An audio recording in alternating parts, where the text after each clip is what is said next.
at an extremely sensitive moment, and while the world was preoccupied with rapidly unfolding developments in the Middle East, one of the most dangerous files in modern American history was suddenly reopened. A file that is not only about moral scandals, but about a network of influence, blackmail, and power struggles whose effects may extend to the very heart of global political decision-making. The discussion here concerns the new batch of documents related to the case of the late American financier Jeffrey Epstein, which were released by the U.S. Department of Justice before parts of them were later redacted, in a move that raised more questions than it provided answers. According to reports published by major media institutions such as BBC, The Guardian, and The Telegraph, the documents include thousands of pages of testimonies, complaints, and correspondence that speak of a vast social, political, and financial network extending over many years and linked to allegations of sexual abuse, child trafficking, and organized blackmail. It is important here to emphasize a fundamental point. What is contained in these documents does not constitute judicial rulings, but rather accounts and allegations, many of which have not been settled in court, which makes dealing with them politically and media-wise extremely sensitive. Trump at the heart of the storm. Among the names that sparked the widest controversy following the release of these documents was that of former U.S. President Donald Trump. Some files refer to accounts attributed to women, who said they were subjected to assaults in the 1990s within a social context linked to Epstein, with Trump's name mentioned within these narratives. Other accounts speak of social occasions and private parties at the Mar-a-Lago resort in Florida. These allegations have not been proven judicially to date. This particular point revived the old debate about the nature of Trump's relationship with Epstein, especially since the two men appeared together in old photographs, and Trump previously acknowledged knowing him, before later stating that he had cut off his relationship with him years earlier. What is new this time, however, is not merely the recycling of old information, but the timing of reopening the file, the manner of its leakage, and the scale of the names that were once again linked to it, which expanded the scope of the controversy. Musk and Gates. The documents do not stop. The documents did not stop at Trump's name alone. The name of American businessman Elon Musk was mentioned in the context of email correspondence dating back to 2003, which, according to what was published, indicates communication via email with Epstein, including discussion of a potential visit. These correspondences sparked widespread debate, especially since Musk had previously stated that he had never met Epstein at all, prompting observers to question whether this represents a contradiction in narratives or selective excerpts from incomplete documents. Likewise, the name of Bill Gates, founder of Microsoft, returned to the spotlight after the appearance of messages written by Epstein to himself that included personal and health-related allegations. Gates swiftly and categorically denied these claims, considering them deliberate attempts at defamation, and emphasized that his relationship with Epstein was limited and had ended years ago. Old faces and unclosed scandals. The new documents also reopened old files, most notably those related to Prince Andrew, a member of the British royal family.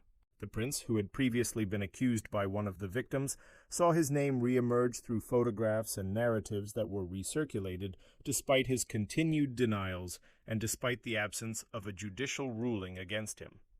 Nevertheless, political and media pressure previously led to the stripping of his royal titles, a step that reflects the scale of political impact such cases can have, even in the absence of a legal conviction. British reports also pointed to old social correspondence between Melania Trump and Ghislaine Maxwell, Epstein's former associate, within a purely social context. However, their publication now has reopened the door to renewed speculation about the network of relationships surrounding Epstein. The most important question: why now? Here we arrive at the core of the story. The timing of the release of these documents coincides with renewed military escalation in Gaza, unprecedented complications in the Iranian file, and internal divisions within American decision-making centers over the shape of the United States' role in the coming phase. In this context, analysts believe that reopening the Epstein file at this moment may go beyond the idea of transparency and enter the realm of political conflict and the use of sensitive files as tools of pressure. In the world of politics, it is not necessary for accusations to be entirely true. Sometimes it is enough that they are media credible and politically exploitable. What could happen next?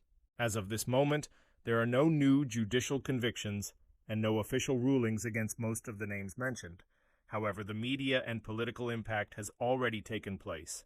This is what makes the Epstein case different from any other scandal. It is not merely a moral case, but a cross-border influence file that may be used to reshape balances of power, or at least to restrict the movement of some major players. Conclusion. The Jeffrey Epstein case has not been closed. What has come to light may be only a limited part of a much larger and more complex picture. And while headlines change and priorities shift, the question remains open.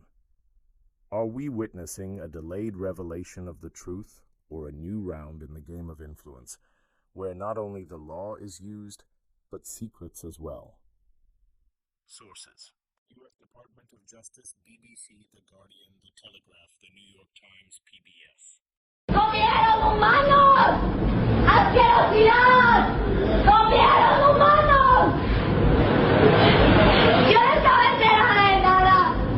Que había, o sea, de los asesinatos sí, pero que habían comido humanos. ¡Humanos! Why do the wealthy resort to filthy, satanic acts like what happened on Epstein Island? In reality, these people have endless space for indulgence.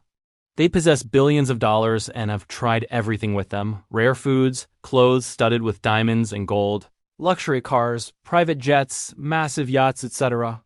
They have experienced all kinds of sexual pleasures. They have tasted power. They have tried everything their immense wealth could buy. And when a person reaches the point of trying everything, exhausting the enjoyment of all pleasures early in life, they ultimately face one of two paths: either to end their life, or to try new things that pump dopamine back into their brain. Many rich people ended their lives through the first path, or through addiction to alcohol and drugs, or through bankruptcy. As for those who remain, they try the second path. They frantically search for pleasures no one has ever experienced before. And because they can, through their power and money, bypass any legal barrier, they go on to engage in the filthiest experiments, the lowest and most degrading ones, confronting the worst version of the human self within them, just for one extra drop of dopamine that makes them feel euphoria again, even if it means crushing others, ending their lives, and violating their dignity. As the Roman saying goes, when a person is full, bread has no taste. And these people are full to the point of excess.